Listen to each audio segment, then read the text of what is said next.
اس مبارک کا خاصہ یہ ہے کہ اس کا ورد کرتے رہنے والے کو علم اور معرفت حاصل ہوگی. یہ بھی پڑھتے رہتے ہیں العلیم العلیم العلیم.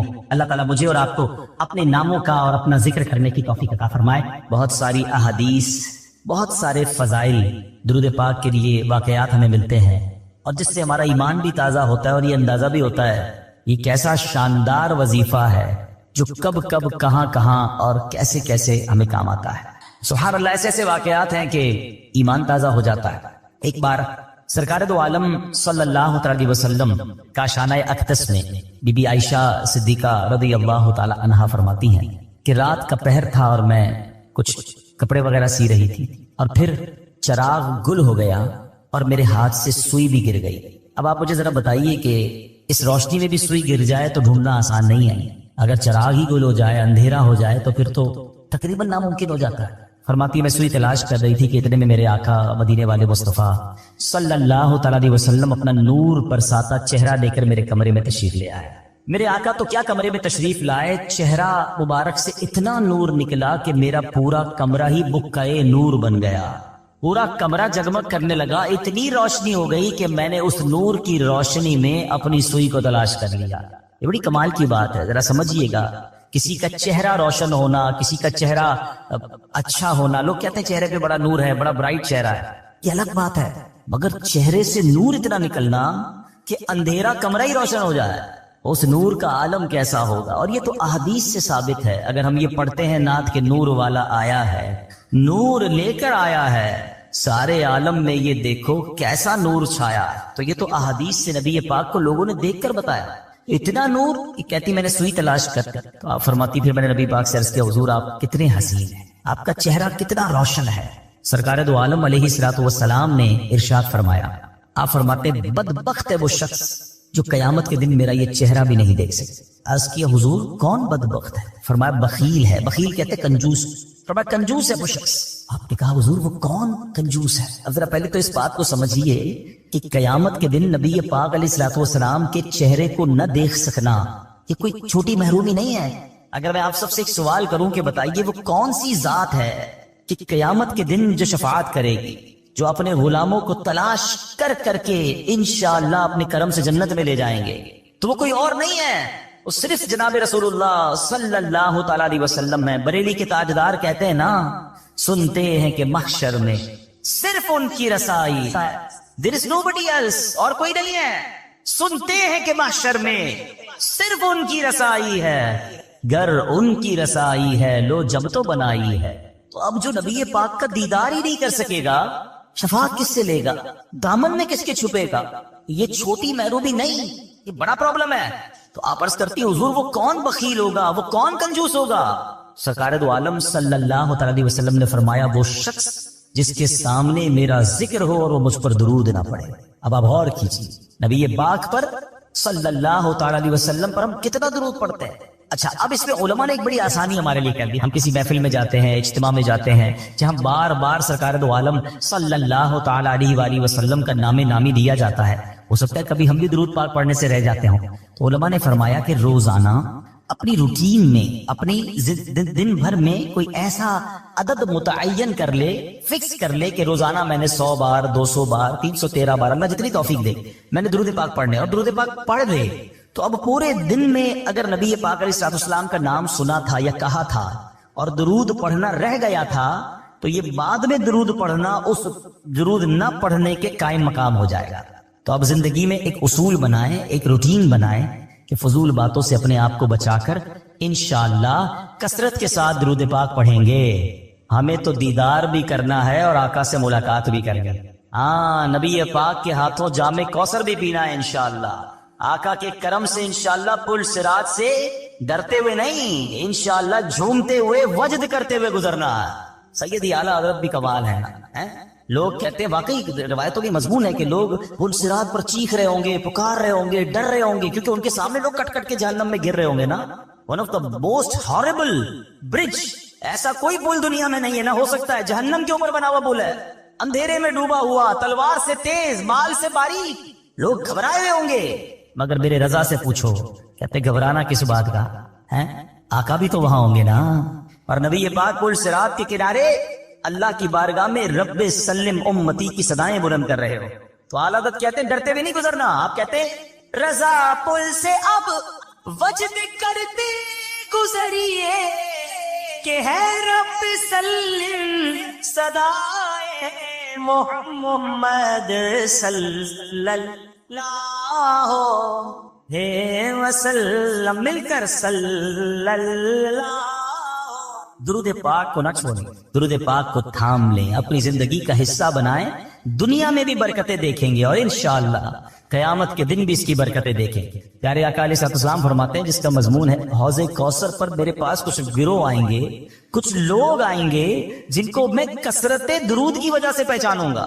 تو درود پڑھیں گے تو پہچان ہوگی نا, ہے انشاءاللہ. تو درود پڑھیں گے انشاءاللہ. آئیے مل کر محبت کے ساتھ باواز بلند درود پاک پڑھیں. صلو علی الحبیب صلی اللہ تعالی علی محمد صلی اللہ علیہ وسلم. اسلام کے پہلے خلیفہ حضرت ابوبکر صدیق رضی اللہ تعالیٰ عنہ یار غار بھی ہیں, یار مزار بھی ہیں, عاشق اکبر ہیں. مرتبہ کیا ہے؟ افضل البشر بعد الانبیاء, یعنی کائنات میں انبیاء اور رسل کے بعد اگر کوئی سب سے افضل ہستی ہے تو وہ سیدنا صدیق اکبر رضی اللہ تعالیٰ عنہ کی ذات ہے.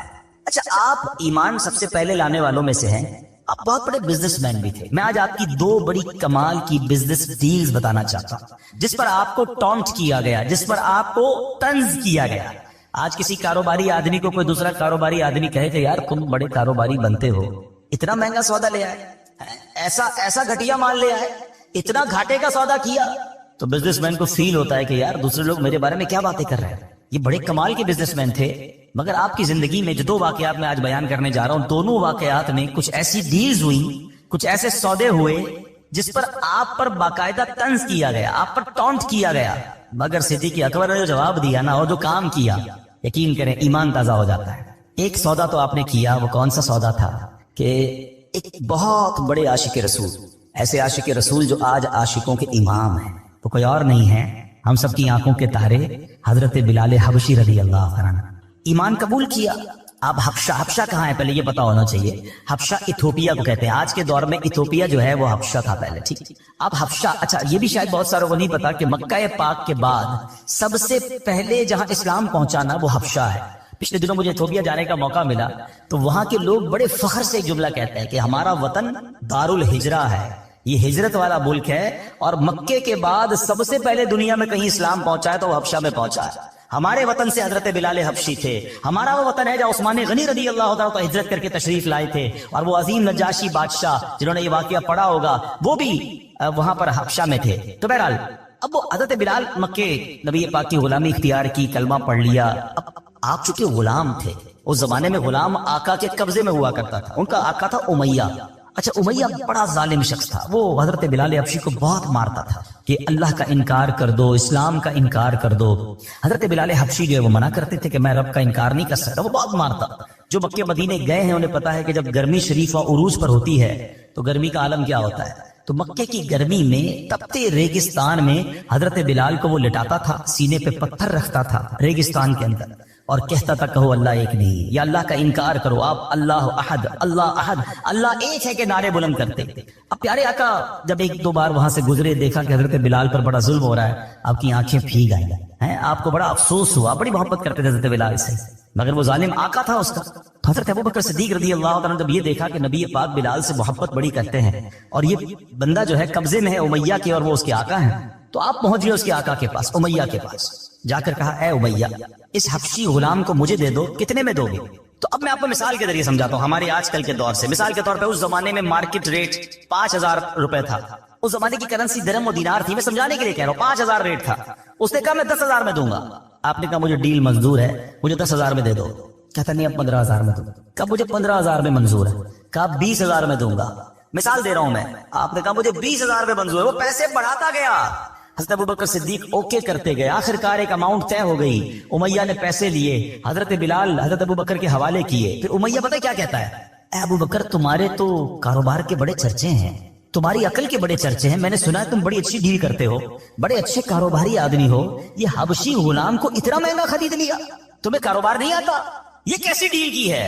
ہائے ہائے ہائے. حضرت ابوبکر صدیق نے جو تاریخی جملہ ارشاد فرمایا نا, آپ فرماتے امیہ تمہیں کیا معلوم بلال کی قیمت کیا ہے، تم اس سے زیادہ مانگتے میں اس سے زیادہ تمہیں دیتا۔ خوشی خوشی حضرت بلال کو لیا، نبی پاک کی بارگاہ میں حاضر ہوئے، کہ حضور بلال حاضر ہے۔ اللہ اکبر، نبی پاک کی خوشی دیدنی تھی۔ آقا دو جہاں صلی اللہ تعالی علیہ وسلم نے کیا خوبصورت جملے ارشاد فرمائے۔ آپ فرماتے اے ابو بکر، بلال کو آزاد کرنے میں جو رقم خرچ کی ہے اس میں میرے بھی پیسے شامل کر لو۔ اللہ اکبر، حضرت ابو بکر صدیق کی آنکھوں میں آنسو آتے ہیں، کہتے حضور میرا جو کچھ ہے سبھی تو آپ کا ہے، میں نے اگر مال خرچ بھی کیا ہے تو حضور وہ بھی آپ ہی کا ہے۔ اللہ اکبر، سبحان اللہ۔ تو یہ ہے صدیق اکبر، کیسی ڈیل کی ہے، کیسا سودا کیا ہے۔ زمانہ سمجھ رہا ہے مہنگی ڈیل ہے، مگر صدیق اکبر نے نبی پاک کے دل کو راضی کر لیا۔ حضرت بلال حبشی کو آزاد کروانے کا جو صحرا تھا، اللہ اکبر، وہ حضرت صدیق اکبر کے پاس ہے۔ ایک اور واقعہ ہوا، اس نے بھی حضرت صدیق اکبر رضی اللہ عنہ کے ساتھ کچھ مکالمہ کیا کسی غیر مسلم نے۔ ذرا سنیے گا، تفسیر عزیزی میں ہے۔ کلدہ بن اسید، جسے ابو اسد بھی کہتے ہیں، مکہ مکرمہ کا رہنے والا ایک کافر تھا۔ دور جاہلیت میں وہ حضرت ابوبکر صدیق کا ساتھی تھا۔ جب وہ ایمان نہیں لایا تھا اور اسلام کا اعلان نہیں ہوا تھا تو اس زمانے میں حضرت ابوبکر صدیق کا ساتھی بھی تھا۔ حضرت ابوبکر صدیق اسلام قبول کر لیا، آپ نے جیسے ہی پتہ چلا آپ تو اولین اسلام قبول کرنے والوں میں سے تھے۔ تو ایک دن اسلام جب آپ نے قبول کر لیا نا، کچھ دنوں بعد وہ آپ سے ملا اور کہتا ہے اے ابو بکر، تم تو سوداگری میں ماہر تھے، تجارت میں ماہر تھے، اپنی عقل مندی کی وجہ سے ہمیشہ نفع کماتے تھے، اب تمہیں کیا ہوا؟ اپنے باپ دادا کا دین چھوڑ کر اسلام قبول کر لیا، اتنا بڑا نقصان اٹھا لیا۔ لات و عزا یہ ان کے بت تھے، لات و عزا کی یعنی اہل مکہ کے جھوٹے خدا جن کی وہ پوجا کرتے تھے، ان کی شفاعت سے تم نا امید ہو گئے۔ معاذ اللہ، کہتے وہ ان کی جو بھی بلیسنگز وہ سمجھتا تھا اس سے تم نا امید ہو گئے۔ ہائے ہائے، اس بے وقوف کلدہ بن اسید کی بات سن کر حضرت ابوبکر صدیق نے پتہ کیا کہا؟ اے کلدہ، جو بندہ حق کو قبول کرے اور اچھے کام بجا لائے، کیا وہ نقصان اٹھانے والوں میں سے ہوتا ہے؟ کیا وہ بھلا نقصان اٹھاتا ہے؟ یعنی میں جس طرح دنیاوی تجارت میں ماہر ہوں نا، اس طرح میں نے آخرت کی تجارت میں بھی شاندار سودا کیا، میں نے اس میں بھی عقل مندی دکھائی ہے، میں نے حق بات کو قبول کیا ہے۔ گھاٹے میں میں نہیں، گھاٹے میں تم ہو، میں نے تو بڑے نفع والا سودا کیا ہے۔ اب صدیق اکبر اسے سمجھا رہے ہیں۔ اب ذرا صدیق اکبر کا مرتبہ سمجھیے گا۔ آج آپ کو شاید پہلی بار پتا چلے گا کہ بچے کو قرآن پاک کی جو سورت یاد ہے، اس سورت کے نازل ہونے کا شان نزول کیا تھا۔ صدیق اکبر اسے بتا رہے ہیں گھاٹا تم نے کیا ہے، میں نے نہیں، سودا میں نے کھڑا کیا ہے، نقصان میں تم ہو۔ ارے یہ دو بندوں کی بات ہے، مگر شان صدیق اکبر دیکھیں کہ حضرت صدیق اکبر رضی اللہ عنہ کے اس مبارک جواب کی تائید میں رب نے قرآن کی آیت نہیں، قرآن کی پوری سورت نازل فرمائی۔ اب وہ سورت کون سی ہے؟ قرآن پاک کی سورہ عصر۔ ہائے ہائے، بسم اللہ الرحمن الرحیم، والعصر ان الانسان لفی خسر الا الذین آمنوا وعملوا الصالحات وتواصوا بالحق وتواصوا بالصبر۔ زمانے کی قسم، بے شک آدمی ضرور خسارے میں ہے، مگر جو ایمان لائے اور انہوں نے اچھے کام کیے اور ایک دوسرے کو حق کی تاکید کی اور ایک دوسرے کو صبر کی وصیت کی۔ میرے پیارے اسلامی بھائیوں، حضرت صدیق اکبر رضی اللہ عنہ کے مبارک جواب کی تائید میں جو قرآن کی سورت نازل ہو رہی ہے، اس میں ہمیں کیا سیکھنے کو مل رہا ہے؟ انسان سارے کے سارے نقصان میں، سارے خسارے میں ہیں، صرف نقصان سے بچتا وہ ہے جس میں تین کوالٹیز ہوں، تین صفات ہوں۔ اب میں نے اور آپ نے چیک کرنا ہے، میں نقصان والی سائڈ پہ ہوں یا ان تین چیزوں کی عمل کرنے والا ہوں اور نقصان سے بچنے والا ہوں۔ وہ تین چیزیں کیا ہیں؟ نمبر ایک، صاحب ایمان، مومن ہو، اور جو مومن نہیں وہ تو جانوروں سے بھی بدتر ہے، اس نے تو دنیا میں آنے کا مقصد ہی گوا دیا، پھر وہ نقصان سے کیسے بچ سکتا ہے؟ ہم اللہ کا شکر ادا کرتے ہیں کہ پہلی کوالٹی ہمیں حاصل ہے کہ الحمدللہ ہم ایمان والے ہیں۔ ہم اللہ سے دعا کرتے ہیں مولا ہمارے ایمان کو سلامت رکھ۔ اب سیکنڈ کیٹیگری کیا فرمائی؟ فرمایا نیک عمل کرتا ہو، کہ جو نیکیاں نہیں کرتا، گناہ کماتا ہے، وہ بھی سخت نقصان میں ہے۔ گناہ تو ایک آگ ہے جو انسان کی زندگی کو جلا کر راکھ کر دیتا ہے۔ امام حسن بصری فرماتے ہیں اے ابن آدم تیری ہلاکت ہو، کیا تو اللہ پاک سے مقابلہ کرنا چاہتا ہے؟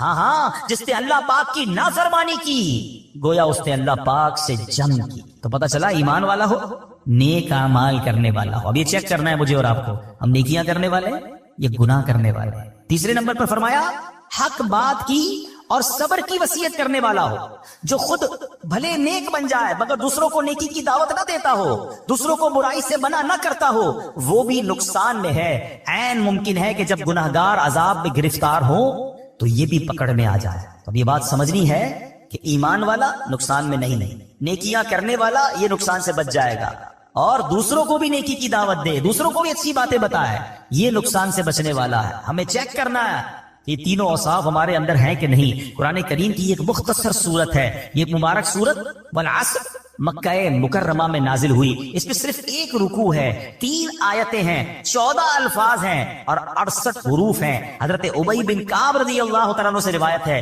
رسول ذیشان مکی مدنی سلطان صلی اللہ تعالیٰ علیہ وسلم نے فرمایا جو سورہ عصر پڑھے اللہ پاک اس کے لیے صبر پر مہر لگا دے گا اور روز قیامت اہل حق کے ساتھ۔ اتنی مختصر صورت اور اتنے فضائل، شاندار لیسن، زندگی گزارنے کا گویا طریقہ بیان کر دیا گیا اس مختصر صورت میں۔ بظاہر تو بڑی مختصر صورت ہے مگر کاش ہم اس کو سمجھنے والے بنے۔ امام محمد بن ادریس شافعی رحمۃ اللہ تعالی علیہ، امام شافعی اس مختصر صورت کے بارے میں کیا فرماتے ہیں کہ آپ فرماتے ہیں اگر لوگ اس ایک صورت میں غور و فکر کریں تو یہی ان کے لیے کافی ہے۔ ایک صورت ہی قرآن کی کافی ہے زندگی گزارنے کے لیے، آپ ہی کا فرمان ہے۔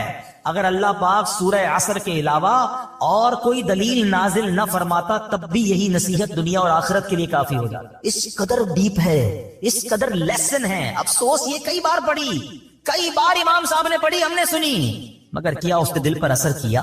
انڈرسٹینڈ ہی نہیں کرتے ہیں قرآن، ترجمہ تفسیر سے پڑھتے ہی نہیں، حالانکہ کتنا کمال کا میسج ہے۔ اللہ اکبر۔ اچھا اب ہم یہ کہہ رہے ہیں کہ 14 الفاظ، 3 آیتیں اور اتنا سبق۔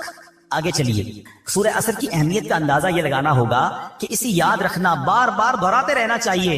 طبرانی شریف میں ہے کہ 2 صحابہ کا یہ معمول تھا کہ جب آپس میں ملتے تھے ایک دوسرے کو سورہ عصر سنایا تھا، والعصر ان الانسان لفی خسر، تاکہ یاد رہے کہ نقصان ہے، یہ انسان خسارے میں چلا جائے گا اگر اچھی باتیں نہیں کرے گا، ایمان پر استقامت حاصل نہیں کرے گا۔ اللہ کرے کہ ہم بھی جب دوست ملیں آپس میں، کوئی کسی کو قرآن سنائے، کوئی حدیث سنائے، کوئی آخرت کی بات بتائے۔ ہماری تو گیدرنگ کی فضول بات سے شروع ہوتی ہے، غلط باتوں سے سٹارٹ ہوتی ہے، غلط باتوں پر ختم ہوتی ہے۔ ہم 1 گھنٹہ چائے پر بیٹھ جائیں، کبھی پوسٹ مارٹم تو کیا کریں اپنی گیدرنگ کا کہ یار 2 گھنٹے دوستوں میں بیٹھا، کھڑا ہوا، کر کے کیا آیا؟ غیبتیں، حسد، بہتان، مذاق، مسخری، کسی کی دل آزاری۔ یعنی ہماری 1-2 گھنٹے کی محفل بھی کتنی فضول باتوں پر مشتمل ہوتی، نہ کریں۔ یہ وقت گزرتا جا رہا ہے۔ سورہ عصر کی ایک اور خوبصورت بات، انشاءاللہ آج اسی صورت کے بارے میں مختلف ڈائمنشن سے، مختلف انداز سے سیکھنے کی کوشش کریں گے۔ سبحان اللہ، سورہ عصر میں جہاں آخرت کے بارے میں یاد دلایا ہے نا، لیکن اگر اسی صورت کو عشق کی نظر سے دیکھو تو اس پہ بھی نبی پاک کی نعت بیان کی گئی ہے۔ آپ کہیں گے ایسے کیسے؟ سبحان اللہ، مفسرین قرآن فرماتے ہیں کہ آپ کا جو یہ سورہ عصر میں جو نعت کا پہلو ہے نا، وہ نعت کا پہلو یہ ہے، بل عصر کیا ہے؟ زمانے کی قسم۔ عصر عربی میں زمانے کو کہتے ہیں۔ مفسرین کرام کا ایک قول یہ بھی ہے کہ زمانے سے مراد اللہ پاک کے آخری نبی محمد عربی صلی اللہ تعالی علیہ وسلم کا زمانہ مراد ہے، کیونکہ وہ زمانہ سب سے افضل زمانہ تھا۔ ہاں یہ بات طے ہے، ہر زمانہ میرے حضور کا ہے، لیکن جس زمانے میں میرے آقا موجود ہیں، حالانکہ آخرت کی یاد دلائی جا رہی ہے، مگر یہاں بھی رب نے اپنے محبوب کا ذکر فرمایا کہ میرے محبوب کے زمانے کی قسم۔ کون سے زمانے کی بات کی ہے؟ جس میں پیارے آقا علیہ الصلوۃ والسلام تشریف فرما ہے۔ سیدی اعلی حضرت کیا خوبصورت بات فرماتے ہیں، کہتے ہیں وہ خدا نے ہے مرتبہ تجھ کو دیا، وہ خدا نے ہے مرتبہ تجھ کو دیا، نہ کسی کو ملے نہ کسی کو ملا، کہ کلام مجید نے کھائی شہا تیرے شہر و کلام و بقا کی قسم۔ اللہ اکبر۔ قرآن جا بجا حبیب پاک علیہ الصلوۃ والسلام کی قسم ارشاد فرماتا ہے، اپنے نبی کا ذکر میرے رب نے قرآن میں جا بجا فرمایا، تو سبحان اللہ۔ اب ذرا ایک بات یاد رکھیے، سرکار دو عالم علیہ الصلوۃ والسلام خود فرماتے ہیں،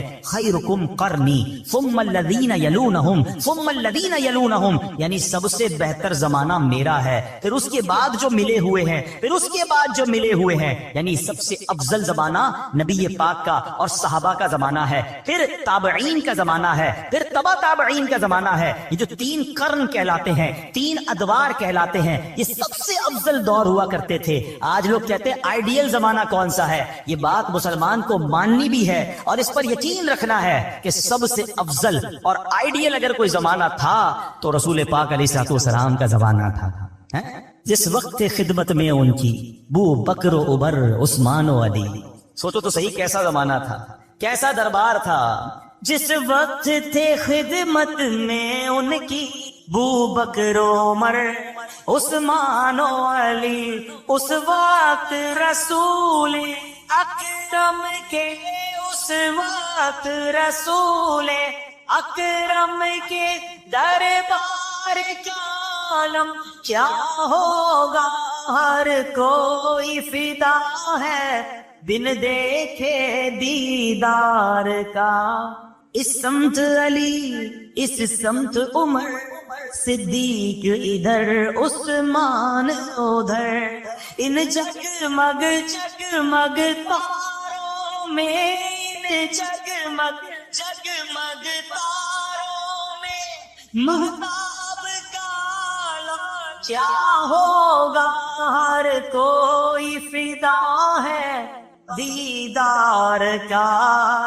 اچھا اب ایک اور تفسیر، والعصر ان الانسان لفی خسر، زمانے کی قسم بے شک آدمی ضرور خسارے میں. امام حسن بصری رحمۃ اللہ تعالی علیہ کا قول ہے کہ یہاں عصر سے مراد وقت عصر ہے.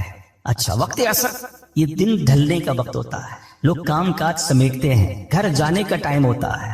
اللہ اکبر، یعنی زندگی کا وقت تمام ہونے کو ہے. اللہ نے اس وقت کی یاد فرمائی ہے، ہمیں ارشاد فرمایا ہے. کیونکہ جب بندہ سارا دن کام کر کے کچھ کما کر گھر نہ جائے اور بچے کہیں کہ ابو کھانے کو کیا لائے ہو، ہمارے لیے کیا لائے ہیں، اور ہم کہیں کچھ نہیں لائے، تو بندہ جب خالی ہاتھ گھر جاتا ہے نا، شرمندگی کا سامنا ہوتا ہے. تو اللہ اکبر، یہ بتایا جا رہا ہے زندگی کی شام ڈھلنے کو ہے، قیامت قریب آنے والی ہے. اے بندے، جب تم میری بارگاہ میں آؤ گے اور خالی ہاتھ آؤ گے تو پھر قیامت کے دن کیسی شرمندگی اٹھاؤ گے. اپنی قبر میں اگر خالی ہاتھ جاؤ گے تو وہاں کیسے جواب دے سکو گے. تو ہمیں یاد دلایا گیا ہے کہ عصر کے وقت سے گویا یہ اشارہ دیا گیا ہے کہ اپنی آخرت کی دن ڈھلنے سے پہلے تیاری کر لی جائے. اللہ اکبر، سبحان اللہ. ہمارے بزرگان دین جو ہیں کس طرح سبق لیا کرتے تھے. تفسیر کبیر میں ہے، ایک بزرگ فرماتے ہیں کہ میں نے سورہ عصر کی جو دوسری آیت ہے نا، والعصر ان الانسان لفی خسر، بے شک انسان خسارے میں ہے، کہتے ہیں میں نے اس آیت کو ایک برف بیچنے والے سے سیکھا. اب دیکھو جن کو سبق لینا ہوتا ہے وہ کہاں سے کون سا میسج لے لیتے ہیں، عبرت کی بات کدھر سے پک کر لیتے ہیں. کہتے ہیں ایک برف بیچنے والا بازار میں صدا لگا رہا تھا، وہ برف بیچنے والا کہہ رہا ہے ارحمو من یذوب رأس بالہ، لوگوں اس شخص پر رحم کھاؤ جس کا سرمایہ پگھل رہا ہے. برف بیچنے والا یہ تو کہتا ہے نا جلدی خرید لو ورنہ پگھل جائے گا. کاش بات بڑی گہری ہے، سمجھ جائیں اگر ہم. ایکچولی میری اور آپ کی جو زندگی ہے نا وہ برف ہی کی تو طرح ہے. ہم سب کے ہاتھ میں ایک برف کا بلاک دے دیا گیا ہے. کسی کے ہاتھ میں 50 سال کا ہوگا، کسی کے ہاتھ میں 60 سال کا ہوگا، کسی کے 2-4 دن بچ گئے ہوں گے تو برف ختم ہونے والی ہوگا. ہمیں تو نہیں پتا نا، پگھل رہا. ہر سانس گزر رہی ہے، ہر دن گزر رہا ہے، یہ برف پگھل رہی ہے. مگر مجھے بتائیے جس کی برف پگھل رہی ہو اس کو سرمایہ کی کتنی فکر ہوتی کہ بیچ دوں کچھ کما لوں، ورنہ یہ پڑے پڑے ہی ختم ہو جائے گا. کاش جو میری اور آپ کی سانسیں ہیں نا، ہم سمجھ جائیں کہ ہر گزرتے سانس کے ساتھ، ہر گزرتے دن کے ساتھ ہم قبر کے قریب ہوتے جا رہے ہیں، ہم آخرت کے قریب ہوتے جا رہے ہیں. ارے جس کی منزل قریب آ جائے وہ اپنی سواری تیز کرتا ہے. امتحان میں کیا ہوتا ہے، اسٹوڈنٹ بیٹھے ہوں گے یا ہم میں سے بہت سارے وہ ہوں گے جنہوں نے اسٹوڈنٹ لائف گزاری ہوگی. جیسے جیسے امتحان کی ڈیٹ قریب آتی ہے ہماری تیاری بڑھتی جاتی ہے، ٹینشن بھی بڑھتی جاتی ہے. بلکہ جس دن صبح امتحان اور رات نیند نہیں آتی کہ صبح امتحان دینا ہے، قبر کا امتحان نہیں دینا، محشر کا امتحان نہیں دینا، اور ہر روز میں اور آپ اس کے قریب ہو رہے ہیں. ہو سکتا ہے آج رات یہ امتحان ہو سکتا ہے کل ہو سکتا ہے اگلے ہفتے ہو. کون تیاری کر رہا ہے؟ بلکہ عجیب بات یہ ہے کہ ہر گزرنے والا دن اللہ سے قریب ہونے کی بجائے اکثریت وہ ہے جو اللہ سے دور ہو رہی ہے. ہر دن گزر رہا ہے، گناہ بڑھ رہے ہیں، نت نئے حرام کاموں کی طرف قوم جا رہی ہے.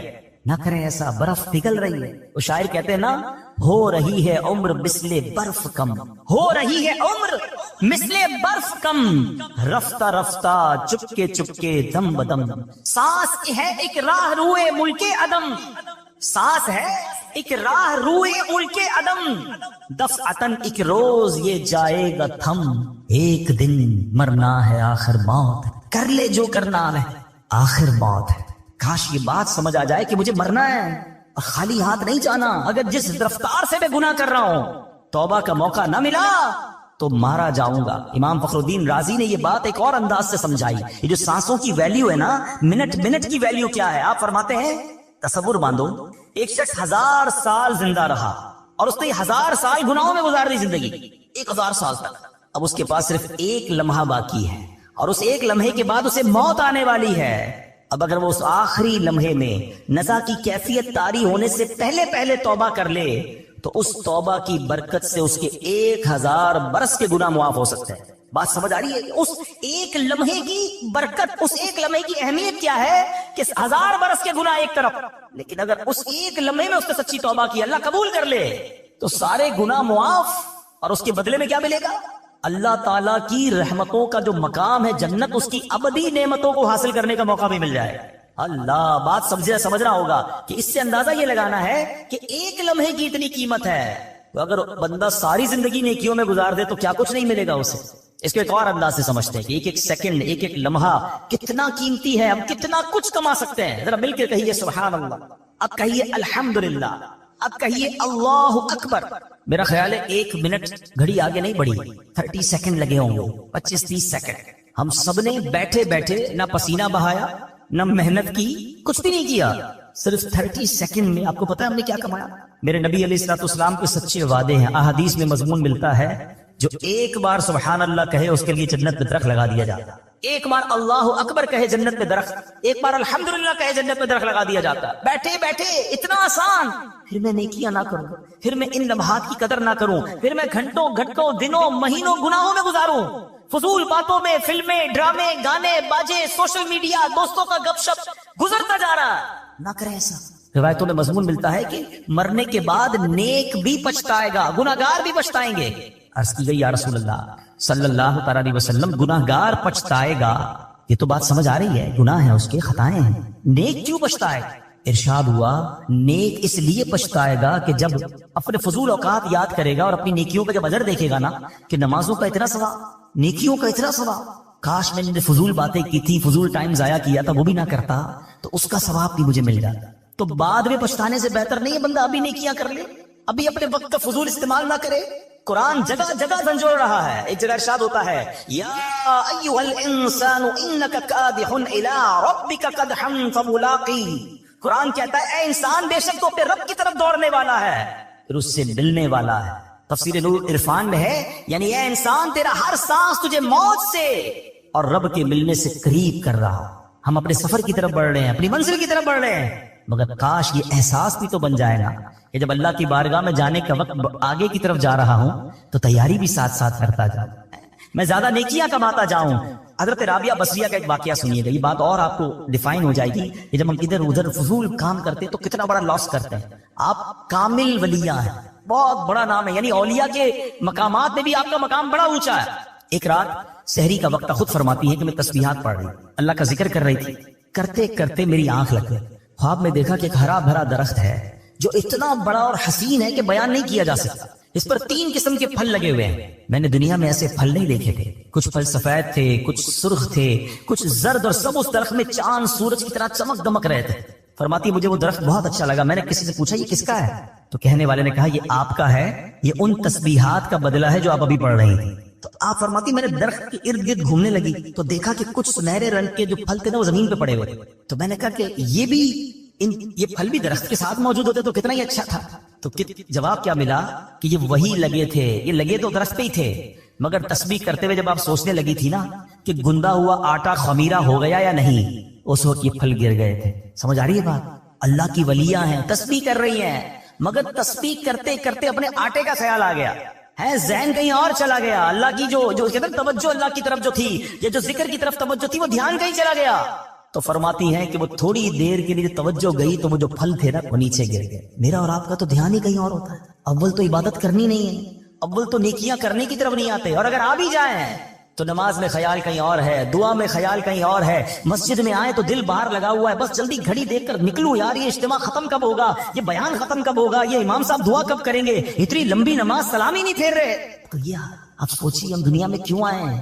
ہم اللہ کے بندے، ہمیں عبادت کے لیے بنایا گیا ہے، اور ہم کس کام میں لگ گئے ہیں؟ اور یہ تمام چیزوں کا جو اجر ہے نا، کہیں ایسا نہ ہو کہ قیامت کے دن کہا جائے کہ دگی نمازوں کا تمہارا اجر تھا مگر توجہ نہ تھی، اخلاص نہ تھا، یہ سب پھل نیچے گر گئے۔ تم نے صدقے تو دیے، تم نے خیرات تو کی، تمہیں اتنا پہاڑ جتنا ثواب ملنا تھا، مگر اس خیرات اور اس صدقے میں تمہاری نیت اللہ کی رضا نہیں بلکہ واہ واہ کی نیت تھی، لوگوں کو دکھانا تھا، یہ پہاڑ جتنی نیکیاں تمہاری ڈیلیٹ کر دی گئی۔ کتنی حسرت ہو، رمضان کے روزے رکھے تھے تم نے، گرمیوں میں بھی رکھے، سردیوں میں بھی رکھے، یہ تمہیں پہاڑ جتنی نیکیاں ملنے والی تھی، مگر ان روزوں میں تم نے گناہ بھی ساتھ، ان روزوں میں اللہ کی نافرمانیاں بھی تھیں، پھر کدھر جائیں گے؟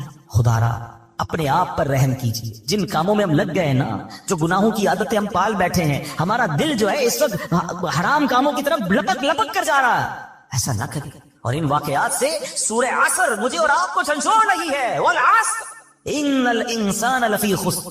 خسارے والے نہیں بننا ہمیں اللہ کی رحمت لوٹنے والا بننا ہے, ہمیں رب کی رحمت سے جنت میں جانے والا بننا ہے. اے میرے پیارے اسلامی بھائیوں, حضرت شریح رحمت اللہ تعالی علیہ نے 2 شخصوں کو فضول کام کرتے ہوئے دیکھا تو فرمایا الفارغ ما امر بہذا. فارغ شخص کو اس کام کا حکم نہیں دیا گیا تھا.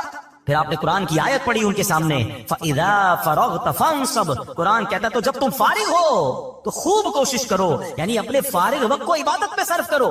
ادھر تو جیسی فارغ وقت ملا موبائل نکالا اور جناب شروع سوشل. 2 گھنٹے بیٹھے پتہ ہی نہیں چلا. ارے بھائی کیا کر رہے تھے؟ بس موبائل دیکھ رہا تھا. کتنے گھنٹے؟ 2 گھنٹے. کیا کیا؟ کوئی ثواب کا کام کیا؟ خود سوچے کیا کیا دیکھا, آنکھوں نے کیا دیکھا, کانوں نے کیا سنا. کاش کہ جو تھوڑے تھوڑے وقت ملتے ہیں نا. آپ کو پتا ہے آج کل دنیا میں ایک فینومینا ہے, جو پڑھے لکھے لوگ ہیں میری بات جلدی پک کریں گے, یونیورسٹی آن ویل, راستے میں کیے جانے والے کورسز. اب لوگوں نے کیا کیا ہے انٹرنیشنلی, پاکستان میں بھی ہوتا ہے کہ اگر مثال کے طور پہ روزانہ کسی کو جاتلا سے دینا یا میرپور یا کسی اور شہر میں روزانہ صبح جانا ہوتا ہے, بس میں جاتا ہے یا گاڑی میں جاتا ہے کسی طرح.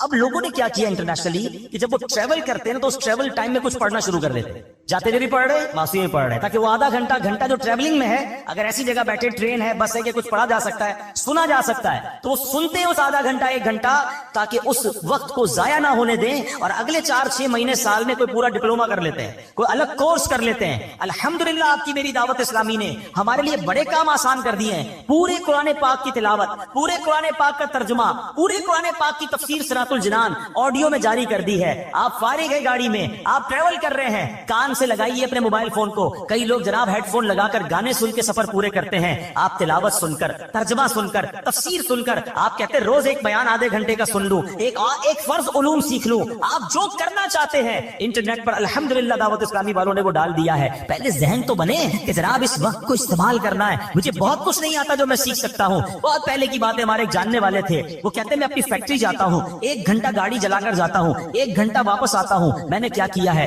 اپنی گاڑی میں قرآن پاک ترجمے کے ساتھ رکھ لیا ہے. کنز الایمان کا ترجمہ اس زمانے میں جاری ہوا تھا. وہ کہتے جاتے بھی 1 پارا سنتا ہوں, واپسی میں 1 پارا سنتا ہوں. ہر 15 دن بعد میرا گاڑی میں ختم قرآن ہو جاتا ہے. کہتے ہیں اتنی بار سن لیا قرآن کہ اب مجھے امام صاحب تلاوت کرتے ہیں تو قرآن سمجھ آنے لگ گیا ہے کہ اس آیت کا ترجمہ کیا ہے. کتنا شاندار ذہن تھا. وقت میں چوز آیا کروں. اگر ہمارا ذہن بن جائے, مثال دیتا ہوں, ہمارا کوئی دوست ہمیں کہے یار ذرا بیٹھنا, میں آ رہا ہوں 10 منٹ میں, ہمارا فوری طور پہ ریپلائی کیا ہوتا ہے, ٹھیک ہے آپ آئیے. ہم کیا کرتے ہیں ان 10 منٹ میں, موبائل نکلے گا اور 10 منٹ موبائل دیکھتے رہیں گے. وہ 20 منٹ میں بھی آئے گا, میں پتہ نہیں چلے گا, مگر یہ 10, 15, 20 منٹ ضائع کر دیے. اگر ذہن ہونا وقت کی قدر کا, یہی موبائل باہر نکلے گا اور اسی موبائل میں اگر قرآن پاک ڈاؤن لوڈ ہوگا تو میرا ذہن بنے گا یار یہ 10 منٹ میں آئے گا, میں 10 منٹ میں سورہ یاسین کی تلاوت کر لوں گا.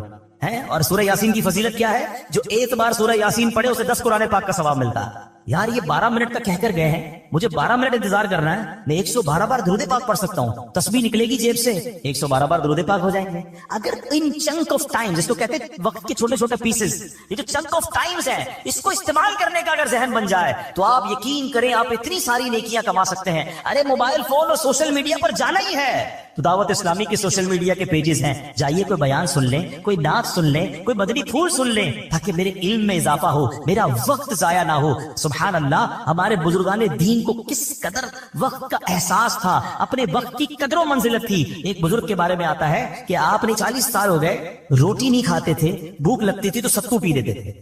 تو کسی نے کہا حضرت آپ روٹی کیوں نہیں کھاتے؟ کہتے میں نے کیلکولیٹ کیا, روٹی کھانے اور ستو پینے کے درمیان میں 90 بار اللہ کا نام تسبیح زیادہ پڑھ سکتا ہوں. تو میں نے سوچا روز کھانا کھاؤں گا, روز روٹی کھاؤں گا تو 90 تسبیح کم ہو جائیں گی, ستو پی کر بھی پیٹ بھر جاتا ہے. تو انہوں نے روٹی کھانا چھوڑ دی, ستو پینا شروع کر دیا. ادھر روٹی پہ بیٹھتے تو کھڑے ہی نہیں ہوتے, 5, 10, 12 منٹ میں کھانا کھایا جا سکتا ہے. 1.5 گھنٹے تک دسترخوان پہ بیٹھے کیا کر رہے ہیں, گپ شپ کر رہے ہیں. بہت ٹائم ہے نا, نہیں یہ ٹائم آپ جنت کے لیے کیوں نہیں گزارتے؟ ہمارے پاس مسجد میں آ کر بھاگنے کا ٹائم پھر کیوں ہے؟ یہاں بھی تو تھوڑا ٹائم گزارو نا. اللہ کے گھر میں آ کر کتنے نوافل پڑھے, کتنی تسبیحات پڑھی, مگر یہاں آ کر بے چینی شروع ہو جاتی ہے. تو اے میرے پیارے اسلامی بھائیوں, ہمیں کاش یہ ذہن بن جائے. پلیز سمجھیے قرآن پاک کی یہ سورت جھنجھوڑ نہیں ہے. والعصر ان الانسان لفی خسر, انسان خسارے میں ہے. مگر کون خسارے میں نہیں ہے وہ میں نے آپ کو بتا دیا, کہ جو ایمان لائے, نیکی کی دعوت دیتے ہیں, گناہوں سے بچتے ہیں, صبر اور ایمان کی طرف تلقین کرتے ہیں. کاش یہ بات سمجھ آ جائے. مبارک ہو مبلغین کو، دعوت اسلامی والوں کو، جو مدنی قافلوں میں جاتے ہیں، جو درس و بیان دیتے ہیں، جو لوگوں کے پاس دکان دکان گھر گھر جا کر نیکی کی دعوت دیتے ہیں.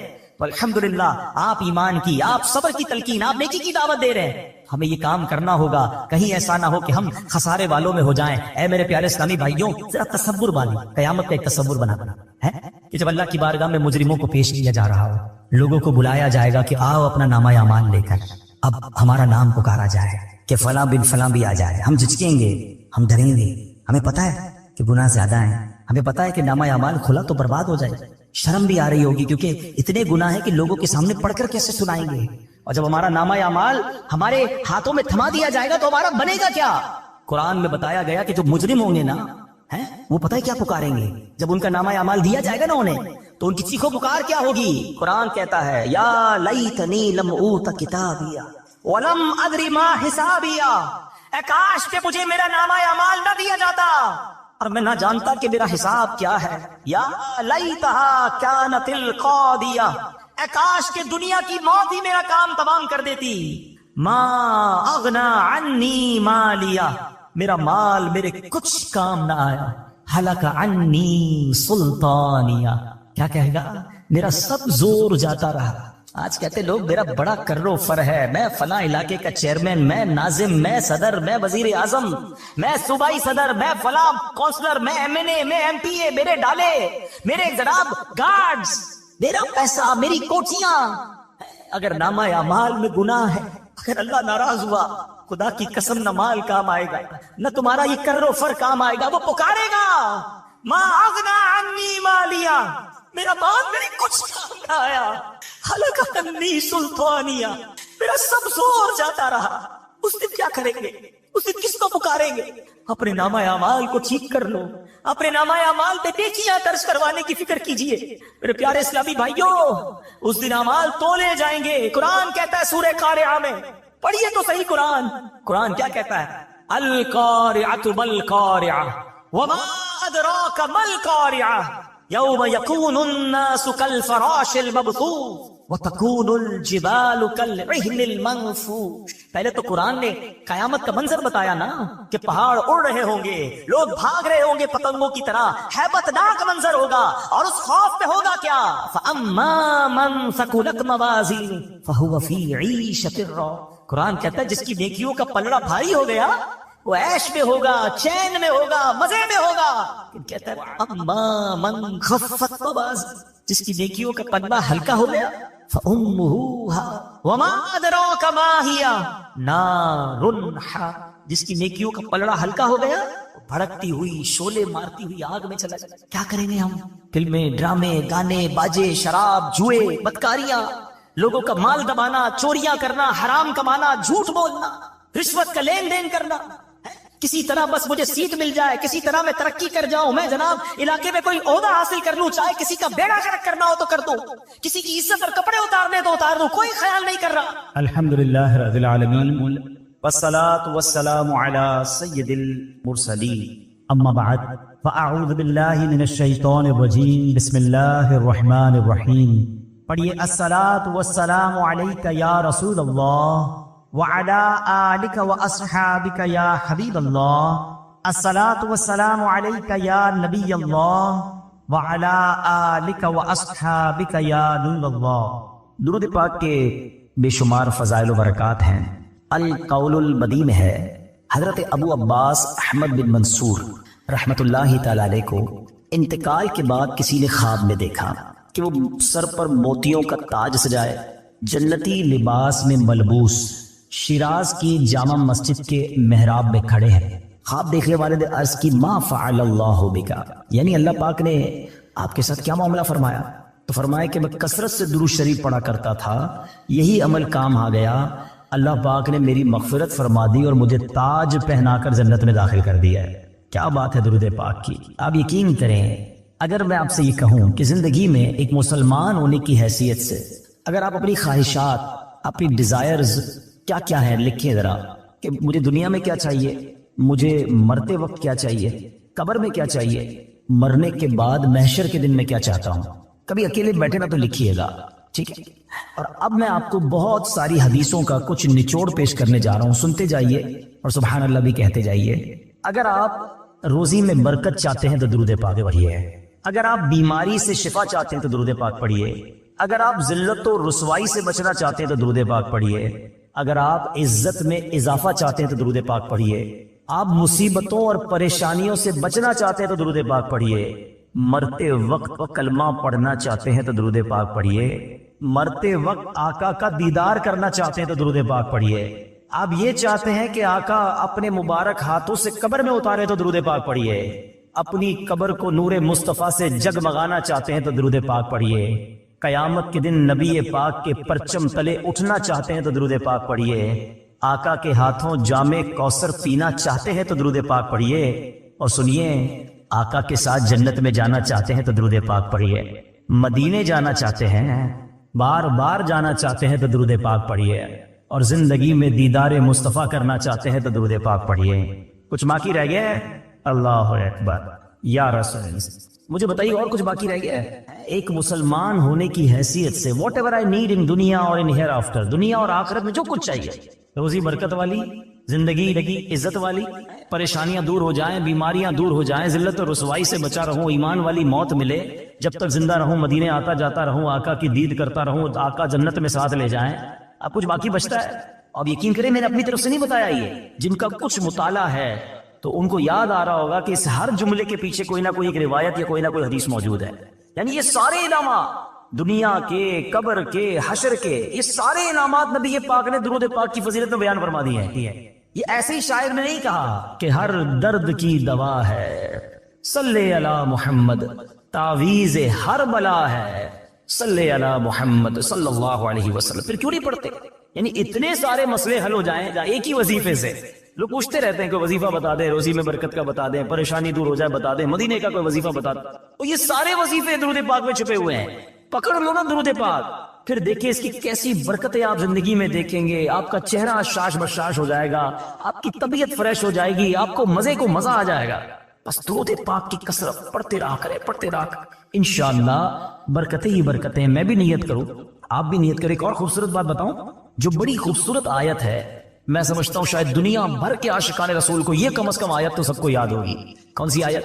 ان اللہ وملائکتہ یصلون علی النبی یا ایھا الذین آمنوا صلوا علیہ وسلموا تسلیما۔ مل کر درود پاک، اللہم صل علی سیدنا ومولانا محمد طب القلوب ودوائها وعافیت الابدان وشفائها ونور الابصار وضیائها وعلى آلہ وصحبہ وبارک وسلم۔ اب یہ جو آیت درود ہے نا، شعبان کے مہینے میں نازل ہوئی ہے، تو چلو نیت کر لیں انشاءاللہ اب سے روزانہ اور کثرت سے درود پاک پڑھیں گے انشاءاللہ۔